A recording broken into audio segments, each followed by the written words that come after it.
ఆకాశం ఎందుకో పచ్చబడ్డది, ఆ నడుమ బొట్టేమో ఎర్రబడ్డది.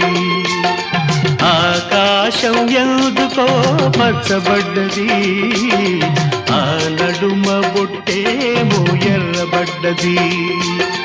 వీచే గాలుల తాకిడి, సాగే గువ్వల అలజడి, రమ్మని పిలిచే పైబడి.